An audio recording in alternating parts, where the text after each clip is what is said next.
Un criminel qui franchit la ligne pourrait se retrouver face au bourreau à tout moment de l'histoire. Bien que franchir la ligne pourrait signifier n'importe quoi, du meurtre à l'ennui du roi. Dans bien des lieux, les tribunaux proposent pire que la peine de mort. Voici 15 des punitions maléfiques pires que la mort administrée tout au long de l'histoire. 15 c'est écorchement. Revenons à l'ancienne Assyrie, vers 850 avant Jésus-Christ. Le dirigeant Ashurnasirpal II était connu pour son traitement brutal des captifs et des chefs rebelles. Mais une méthode a créé une peur particulière chez les victimes. Avec un set spécial de couteaux, les bourreaux dépecèrent progressivement la victime malheureuse. Et c'était quelque chose qu'ils pratiquaient beaucoup. Ils savaient non seulement dépecer avec douceur, mais aussi prolonger la vie de la victime le plus longtemps possible. Ils commençaient par couper les jambes inférieures, cuisses et fesses, des zones éloignées des organes vitaux, augmentant la probabilité que la victime endure une douleur atroce, plus longtemps sans saigner à mort. C'était une méthode de torture efficace permettant aux tortionnaires d'obtenir rapidement des informations. Une victime cédant à ses ravisseurs pouvait survivre au début de l'écorchement, mais avec un risque d'infection élevé. Pour la plupart, c'était une exécution terrible et longue. Quelle est la durée de survie à un écorchement? La combinaison de perte de sang, infection, choc de douleur extrême et hypothermie liée à l'exposition aux éléments sans protection de la peau rend la survie de quelques jours seulement possible après avoir été écorché. Les tortionnaires assyriens experts savaient délicatement retirer la peau, souvent en un seul morceau à exposer comme un terrible drapeau d'avertissement. Ils étaient nettement fiers de leur habileté, et la torture est immortalisée dans nombre de leurs œuvres d'art contemporaines. Même si les Assyriens sont devenus historiques, la méthode, bien que moins courante, persiste. C'était une méthode courante de torture des hérétiques religieux et des empires pendant plus de 1000 ans. Et bien que son utilisation sur un humain aujourd'hui serait mal vue, c'est toujours une compétence courante pour les chasseurs qui veulent garder la peau d'un animal intact pour l'utiliser. Mais cela n'est rien comparé à ce que les Perses ont inventé. Quatosel. Le supplice des bateaux tue généralement les gens après une courte période de torture intense, mais d'autres méthodes prolongent la douleur beaucoup plus longtemps.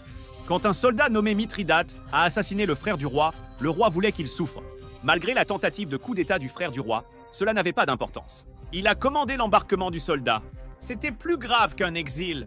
Le condamné pouvait être emmené à une paire de bateaux, l'un reposant sur l'autre. Des ouvertures seraient pratiquées dans le bateau pour la tête, les mains et les pieds de la victime, la piégeant à l'intérieur. Puis la véritable torture débute avec le dessert. L'homme condamné est gavé de force d'un mélange de lait et de miel, le remplissant de cette douce mixture jusqu'à ce qu'il soit presque au bord de la nausée et laissé au soleil avec la substance collante séchant sur tout son visage et son corps. De là, la nature prend son cours. La mixture douce attire les insectes qui se posent sur l'homme, suçant et créant une irritation constante. Les mouches qui ne seront rejointes par des abeilles et des guêpes qui le piqueront douloureusement. Dans le bateau, le corps gonflé de l'homme libérera des excréments attirants verts et nuisibles. Au sein du navire obscur, ils commencent à mordre et finissent par s'enfouir dans son corps, entraînant une mort lente et douloureuse par la consommation des nuisibles. Cette technique semble n'avoir été utilisée qu'en Perse, bien qu'elle ait tellement horrifié l'historien gréco-romain Plutarque qu'il en a fait une mention spéciale dans sa biographie du roi sadique qu'il a inventée. Était-ce simplement la création d'un fou ou était-ce un sort commun pour les criminels et les traîtres en Perse? La réponse pourrait se perdre dans l'histoire. Ce n'était pas l'unique fois où les animaux servirent à causer la mort. 13. La poena culei, loi romaine avancée, permettait aux juges d'être plus créatifs dans leur verdict. Lorsqu'un juge avait devant lui un suspect qui avait été reconnu coupable d'avoir tué son père, il a décidé qu'il méritait plus qu'une simple exécution, et il y aurait eu quelques personnages de soutien surprenants dans le mélange. D'abord, le condamné aurait été fouetté sévèrement, sa tête couverte d'un sac, puis cousue dans un grand sac en cuir. Mais il ne serait pas le seul dans le sac. Il serait rejoint par une collection d'animaux vivants, aucun d'eux amical, à quel point toute la collection serait jetée à l'eau pour se noyer, avec l'idée que les animaux attaqueraient sauvagement l'homme malheureux dans leur panique alors qu'ils s'enfonçaient tous vers leur mort aquatique. Pas de preuve de culpabilité des animaux. Quels animaux ont été sélectionnés pour ce rituel effrayant? Cela varie, mais ils étaient tous capables de causer de la douleur. Un choix courant était un coq, dont le bec et les serres étaient capables d'infliger beaucoup de dégâts rapidement. Il était aussi fréquent d'utiliser un serpent venimeux qui mord plus facilement en panique. Même le meilleur ami de l'homme, un chien sauvage, n'était pas épargné. Le quatrième varie, mais des rapports mentionnent un singe, un choix étrange, sauf si vous avez expérimenté leur rapidité à mordre et griffer. Une chose est sûre, aucun d'eux ne passait d'audition pour ce rôle. Bien que surtout une invention romaine, elle a subi une certaine renaissance en Allemagne médiévale. Seul un chat et un chien étaient là-bas, se battant comme prévu. Cette forme d'exécution n'avait pas pour but de prolonger la torture de la victime, mais simplement de rendre ses dernières minutes avant la noyade extrêmement horribles. Aucune méthode d'exécution romaine n'était plus infâme que celle-ci. Numéro 12. La crucifixion, une image emblématique de l'histoire religieuse. Le Messie chrétien Jésus cloué à une croix pour avoir irrité les autorités romaines. Bien qu'associé aux martyrs religieux aujourd'hui, c'était une méthode d'exécution romaine courante. Les textes religieux mentionnent fréquemment des voleurs et des criminels condamnés à être pendus aux côtés de Jésus. Que vous soyez un rabbin rebelle ou un simple voleur, il n'y avait guère de pire façon de mourir. Elle faisait office de mort lente et d'avertissement pour les autres. Les croix étaient érigées sur une place publique et les condamnés étaient souvent raillés et tourmentés par les spectateurs pendant qu'ils mouraient lentement. Contrairement à d'autres méthodes, la crucifixion était spécifiquement conçue pour infliger des blessures mortelles, entraînant inévitablement la mort. Elle les préparait simplement à succomber à d'autres facteurs, comme l'hémorragie et l'asphyxie. Et la torture commençait dès le début. Le rituel commençait par le condamné étant forcé de porter la lourde croix en bois sur son dos, souvent tout en étant fouetté. Après avoir dressé la croix, les condamnés étaient cloués par les poignets et suspendus. Parfois, les pieds étaient aussi cloués, bien que les preuves soient incohérentes. Ils seraient laissés à pendre avec les bras écartés pendant des heures, voire des jours. Leur mort typique serait due à des problèmes respiratoires causés par la pression sur les poumons, car tout leur poids était soutenu par leurs bras. Toutefois, des facteurs comme l'insuffisance cardiaque, la déshydratation ou l'infection des blessures de la cuticule, de la crucifixion et flagellation peuvent aussi causer la mort du condamné. Peu importe la durée, ce serait une fin atroce. Mais parce que cette méthode d'exécution n'est pas immédiatement fatale, et en raison de son association religieuse, aujourd'hui, un petit groupe de zélotes choisit de se faire crucifier temporairement comme rituel de pénitence. C'est de l'histoire ancienne en guise de punition, n'est-ce pas? Pas tout à fait. Utilisé jusqu'au 19e siècle au Japon et en Birmanie, il existe des rapports isolés de son emploi pour torturer des prisonniers durant la Seconde Guerre mondiale. Ce n'était pas la seule méthode ayant résisté au temps. On ne se... Immurement. Parfois, la chose la plus horrible à faire à quelqu'un est de ne rien faire. Une ancienne méthode de torture consistait à emprisonner un condamné vivant et à simplement partir. Loin des yeux, loin de l'esprit, pour ceux qui infligent la punition. Pour le condamné, il est abandonné seul dans l'obscurité, mourant lentement d'une mort douloureuse due à la déshydratation ou l'asphyxie, dépendant de l'air disponible dans l'espace confiné. Si une personne est accidentellement enterrée vivante, comme cela s'est produit avec des personnes déclarées à tort mortes, elle mourra probablement en quelques heures par manque d'air. Si les individus sont maintenus dans un espace plus grand, cela pourrait être une affaire plus longue et plus douloureuse. Cela a été utilisé pour l'exécution ainsi que pour le sacrifice humain. Mais un cas était plus célèbre que tous les autres. Les Vestales de Rome ont prêté un serment sacré pour devenir des prêtresses dédiées à la déesse Vesta. Elles devaient maintenir le feu sacré et respecter un vœu de chasteté et de célibat. Si elles enfreignaient ce dernier, la punition était sévère. Elles seraient d'abord dépouillées de leurs honneurs et flagellées rituellement. Leurs compagnes vierges les vêtiraient en cadavres, orchestreraient des funérailles fictives et les conduiraient à une petite crypte souterraine. Elles seraient leur laissées dans une petite pièce contenant un canapé, une lampe et de la nourriture. Et une zone où le coffre-fort a été construit serait remplie de terre et enterrée. L'horrible rituel a été réalisé environ 10 fois au cours des 1000 ans d'existence des Vestales. Cela a continué comme une forme de punition pendant des milliers d'années, mais la sévérité dépendait des circonstances. La comtesse hongroise meurtrière, Elisabeth Báthory, a été emmurée vivante dans son propre château, mais on lui fournissait de la nourriture et elle a vécu pendant 4 ans dans son tombeau de palais. Maintenant, abordons le Moyen-Âge, également appelé l'âge des ténèbres. 12. La roue de la torture. L'Europe était friande d'exécutions publiques, où meurtriers, hérétiques et voleurs ordinaires y faisaient face à un moment ou à un autre. Mais pour ceux jugés vraiment répugnants, un sort pire que la potence les attendait. L'origine précise de la roue de la torture est inconnue, mais ses premières mentions remontent à la littérature du VIe siècle. Le condamné serait conduit sur une scène publique et attaché au sol. À ce moment-là, la grande roue à rayons serait roulée. Le but de cette première étape de l'exécution était d'infliger une douleur extrême, en commençant par briser les jambes du condamné en laissant tomber la roue sur leur tibia.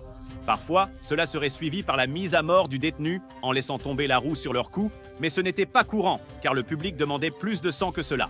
Dans la plupart des cas, le pauvre condamné était soulevé une fois que ses membres avaient été brisés et attachés à la roue dans une douleur atroce. Les autorités pouvaient souvent faire passer leurs bras et leurs jambes à travers les trous des membres brisés.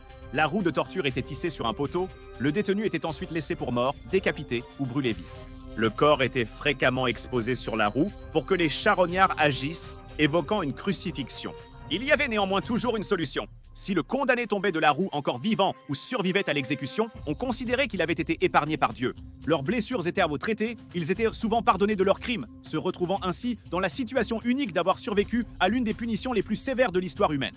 La pire punition durait souvent longtemps, mais peu était aussi perturbante que celle-ci. 9. Empalement. Quelle punition doit être assez perturbante pour que l'homme qui a inspiré Dracula décide « Oui, j'aime ça, je vais en faire ma marque ». Malgré l'association avec le tristement célèbre Vlad Tepes, le leader roumain n'a pas créé la punition de l'empalement. Elle était utilisée dans l'ancienne Mésopotamie pour punir les criminels très détestés. C'était une méthode simple, mais extrêmement brutale.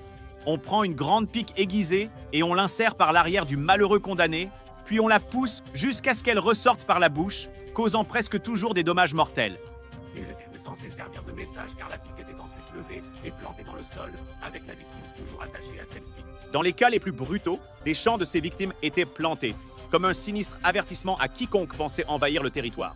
C'est une mort rapide, non? Peut-être, peut-être pas. Bien que des utilisateurs non qualifiés perforeraient sûrement les organes internes, causant une douleur atroce et des saignements pendant quelques heures, d'autres, plus modernes, ont appris à manipuler adroitement le pieu en suivant la colonne vertébrale. Cela a causé des dommages minimes, permettant à la personne de languir pendant 8 jours, le record. Attendez, vous avez dit utilisateur moderne? Oui, cette horrible tactique n'est pas morte avec Vlad l'Empaleur. Elle a été largement utilisée par l'Empire ottoman, notamment lors du génocide arménien qui a commencé en 1915. Des rapports indiquent aussi son utilisation par les dirigeants néerlandais des Indes orientales durant l'ère coloniale. Vlad serait sans doute fier. Cette technique pourrait être la méthode d'exécution la plus infâme du Moyen-Âge. Le PAL. Le plus grand nombre de pénalités dans cette liste sont des méthodes d'exécution trop ambitieuses qui prolongent la mort. La torture ne vise pas uniquement à punir. Parfois, les tortionnaires requièrent des informations, et l'ancienne garde était prête à agir plus brutalement que de frapper avec un annuaire. Découvrez le chevalet, un dispositif simple ressemblant à une ancienne planche à laver. Cet appareil n'était pas pour nettoyer les vêtements, mais pour infliger de la douleur. Le cadre en bois avait un rouleau à chaque extrémité. Les mains et les jambes de la victime étaient attachées aux extrémités supérieures et inférieures respectivement. Lors de l'interrogatoire, le bourreau étirait progressivement les bras et les jambes de la victime sur le chevalet jusqu'à leur limite. Et ça ne fait que s'aggraver! Contrairement aux autres méthodes, le chevalet n'inflige pas de blessure mortelle immédiate. Au contraire, il inflige une douleur progressive, qui s'intensifie, tandis que les ligaments, le cartilage et les os des bras et des jambes sont étirés au-delà de leur capacité. Cela peut rapidement briser une personne, alors que ses épaules et ses hanches se séparent et que ses membres sont ruinés. Même s'il échappait au chevalet, il pourrait difficilement marcher ensuite. Cela immobilisait aussi la personne pour des tortures ultérieures, comme l'usage de charbons ardents pour la brûler. Le chevalet était tellement redouté que les interrogateurs sadiques utilisaient souvent le chevalet sur une personne et forçaient une autre à regarder pour essayer de les briser tous les deux. Cet appareil, principalement utilisé jusqu'au XVIIe siècle, aurait été réintroduit en Russie au XVIIIe siècle. Mais ce n'était pas la méthode de torture la plus courante au Moyen-Âge. Numéro 7. Heure de foi. L'Inquisition espagnole était l'une des affaires de persécution religieuse les plus infâmes au monde. Face aux autorités brutales appliquant les lois de l'Église catholique romaine, l'opposition religieuse était largement prohibée. Les convertis étaient en surveillés et interrogés pour s'assurer qu'ils n'avaient pas conservé leurs anciennes croyances. Et toute personne soupçonnée d'hérésie était soumise à une torture extrême sous l'autorité de l'infâme Takamata. Et pour ceux qui avouaient, un sort encore pire les attendait. Ils étaient soumis à un rituel de pénitence publique où ils étaient défilés devant le public et maltraités, portant des vêtements indiquant leurs crimes présumés. Puis les autorités proclameraient leur culpabilité ou leur innocence. Pour certains, ce serait l'innocence, s'effondrant en gratitude et soulagement. Mais pour la plupart, ce serait coupable et des horreurs les attendaient. La punition débutait souvent par des flagellations publiques et des tortures, finissant toujours de la même façon. Le condamné serait lié à un poteau, du bois empilé sous lui, puis enflammé et brûlé vif. C'était une mort terrifiante. Mais la grâce était que beaucoup perdirent des connaissances à cause de la fumée avant de brûler. Cette méthode d'exécution est souvent liée au bûcher de sorcières.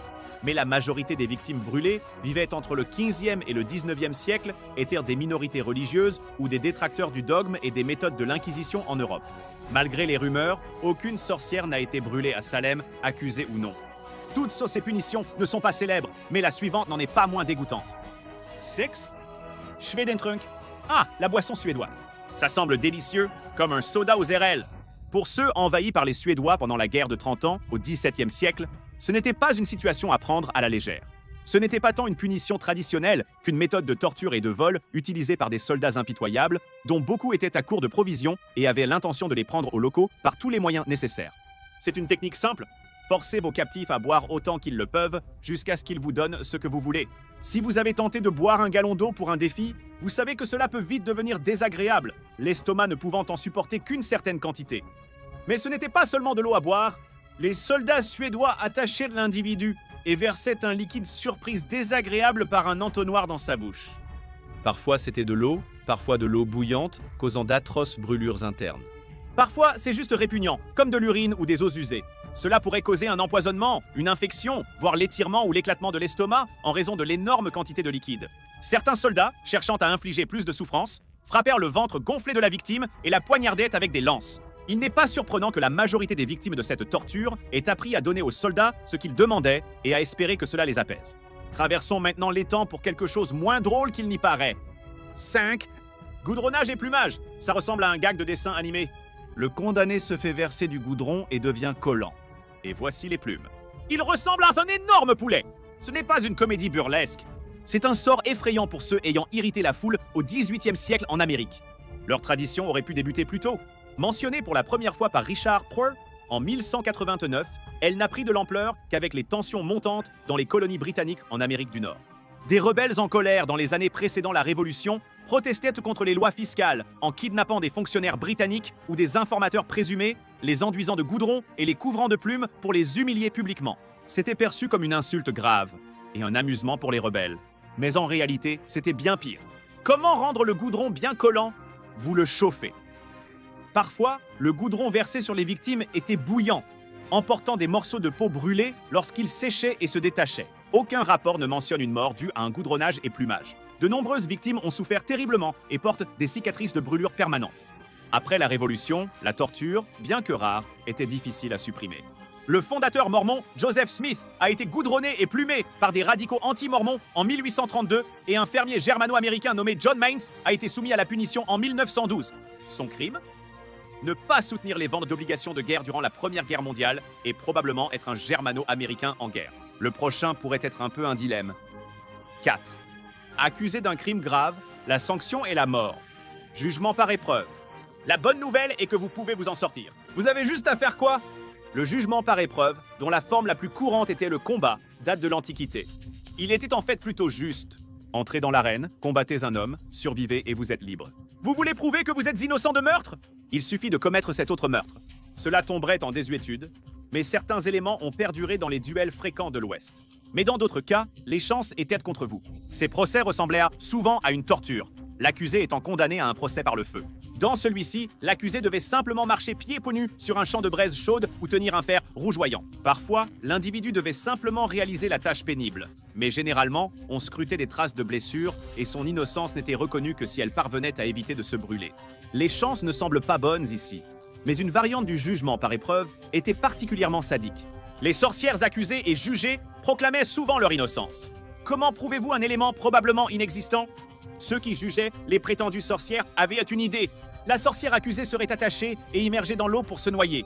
L'idée était que la sorcière utiliserait des pouvoirs surnaturels pour s'échapper. Donc si elle s'échappait, elle était une sorcière et serait condamnée à mort. Alors, comment quelqu'un pourrait-il prouver son innocence? Simple, mourir. Si la sorcière accusée se noyait, elle était clairement innocente et irait au ciel, selon le dogme. L'accusé perd même s'il gagne. La prochaine punition a quelques accessoires. 3. Comment fait-on des rats des dévoreurs d'humains? Les premières mentions viennent d'auteurs catholiques romains évoquant la torture à la Tour de Londres, à l'époque élisabéthaine. Ils prétendaient qu'à mesure que la marée montait et que la Tamise déferlait, les rats grimpèrent dans la cellule du prisonnier et l'attaquaient avec férocité. Certains doutent, car les rats attaquent rarement les humains sans provocation. Cependant, au XVIe siècle, lors de la révolte des Pays-Bas, les rapports ont peut-être incité quelqu'un à convertir ces porteurs de peste poilus en armes. Un bol en poterie rempli de rats serait placé à l'envers sur le corps d'un prisonnier, et des charbons ardents seraient placés dessus. Les rats paniqués rongèrent la chair du prisonnier pour s'échapper de la chaleur du bol qui se réchauffait. Quelqu'un a contacté PETA, c'était grotesque mais efficace. La torture aux rats est peu courante car elle dépend des animaux vivants pour agir selon vos besoins. Mais la peur que créaient les rats en faisait une option attrayante pour les dictateurs particulièrement cruels, et elle a fait son apparition dans les dictatures militaires en Amérique du Sud au cours du XXe siècle, l'Argentine était notoirement connue pour utiliser un rétroscope pour insérer des rats vivants dans les individus, laissant les créatures se frayer un chemin.